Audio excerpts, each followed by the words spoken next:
व्यापारी का पतन और उदय।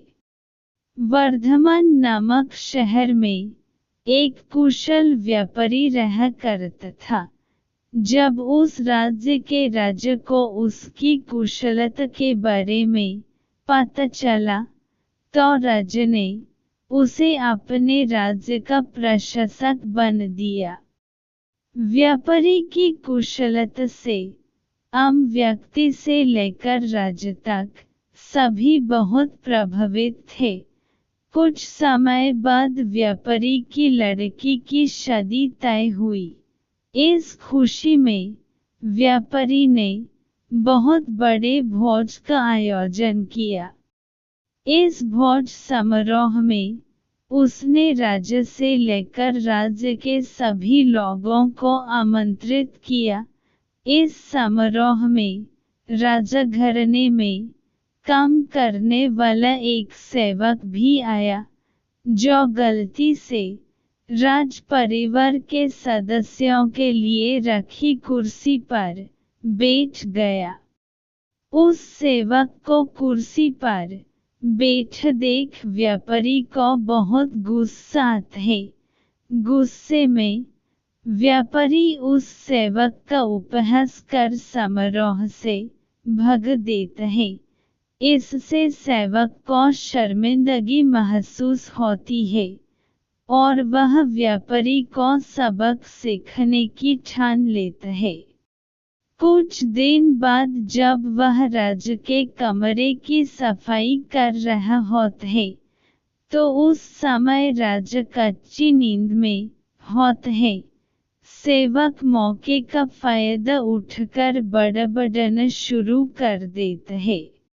सेवक बोलता है, व्यापारी की इतनी हिम्मत, जो रानी के साथ दुर्व्यवहार करें। यह सुनकर राजा नींद से उठ जाता है और सेवक को कहता है, क्या तुमने कभी व्यापारी को रानी के साथ दुर्व्यवहार करते हुए देखा है? सेवक तुरंत राजा के पैरों में गिरकर उनसे माफी मांगने लगता है और कहता है, मैं रात में सो नहीं पाया, इसलिए मैं कुछ भी बड़बड़ रहा हूँ। सेवक की बात सुनकर राजा सेवक को कुछ नहीं बोलता, लेकिन उसके मन में व्यापारी के लिए शक पैदा हो जाता है। इसके बाद राजा ने व्यापारी के राजमहल में प्रवेश पर पाबंदी लगाकर उसके अधिकार को कम कर दिया। अगले दिन व्यापारी किसी काम से राजमहल में आते हैं, तो उन्हें पहरेदार दरवाजे पर ही रोक देते हैं। पहरेदार का यह व्यवहार देखकर व्यापारी को आश्चर्य होता है। वहीं पास में खड़ा राजा का सेवक जोर जोर से हंसने लगता है और पहरेदार से कहता है, तुम्हें पता नहीं तुमने किसे रोका है? यह बहुत ही प्रभावशाली व्यक्ति है, जो तुम्हें यहाँ से बाहर निकलवा सकते हैं। इन्होंने मुझे अपने भोज समारोह से निकलवा दिया था। सेवक की उन बातों को सुनकर व्यापारी को सब समझ में आ जाता है और वह उस सेवक से माफी मांगता है। साथ ही वह उस सेवक को अपने घर दावत के लिए आमंत्रित करता है। व्यापारी ने सेवक को बड़े विनम्र भाव से भोज कराया और कहा कि उस दिन जो भी किया वह गलत था। व्यापारी से सम्मान पाकर सेवक खुश होता है और कहता है, आप परेशान न हो, राजा से खोया हुआ सम्मान आपको जल्दी वापस दिलाऊंगा।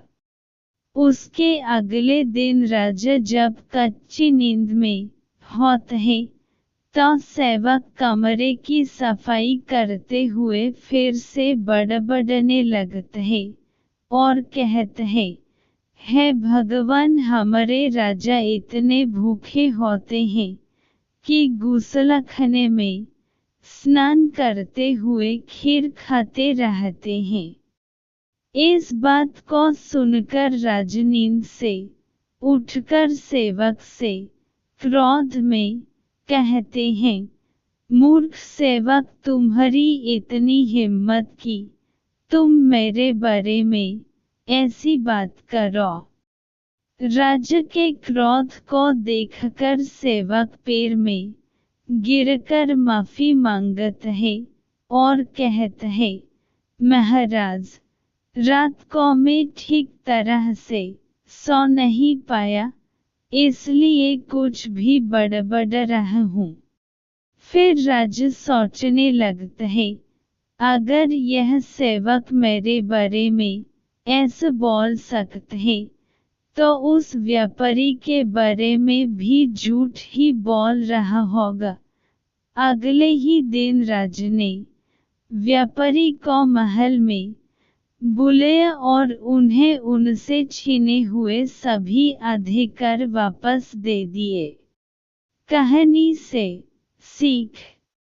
हमें इस कहानी से यह सीख मिलती है कि किसी को छोटा समझकर उनका मजाक नहीं उड़ाना चाहिए, सभी का सम्मान करना चाहिए। किसी को नीच देखने से एक दिन खुद भी अपमान का सामना करना पड़ता है।